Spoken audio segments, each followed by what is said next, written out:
Donald Trump, as we know, is facing 91 different felony counts from 4 different criminal investigations. You've got the January 6th one in Washington, D.C. We got the Georgia trial. We got the one happening in Florida with the documents. And, of course, the Manhattan trial. Not the fraud trial, but the Stormy Daniels payoff trial.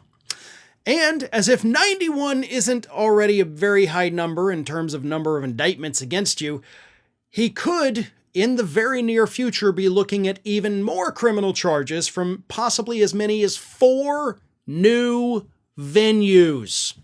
According to a new report, there are 4 states that have active investigations into the fake Elector scheme that, of course, was cooked up by Donald Trump's legal team led by John Eastman. So, what does this mean for Donald Trump?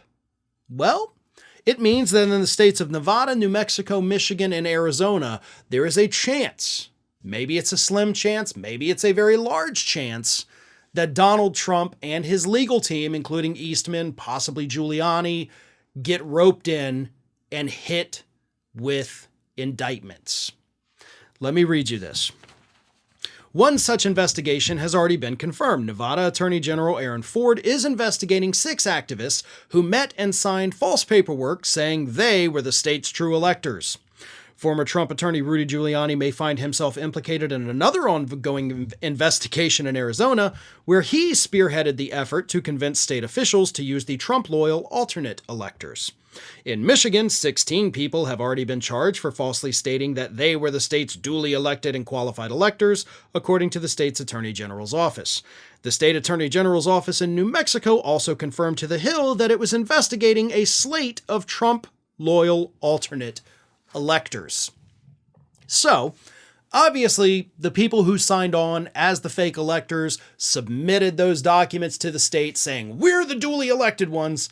That would be considered, according to the charges and, state laws, I don't know the exact terminology, but mostly you're looking at fraud. Fraud against the state government, defrauding the voters of their right to vote by basically throwing their votes away and saying only the Republican votes count. So you could be looking at multiple different criminal charges for all of these people.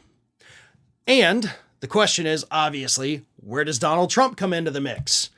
Well, I refuse to believe that there was just some kind of wild and wacky coincidence that all of these random Trump loyalists in all of these different states all over the country formed their own little groups and all came up with the same idea. What if we just say we're the electors, right? I mean, as this report says, obviously we know Giuliani was heavily involved and actually helped assemble some of these people. So why did Giuliani do that? Was he just going rogue? Or did he do it as part of his employment as Donald Trump's lawyer? Did he do it at Trump's request?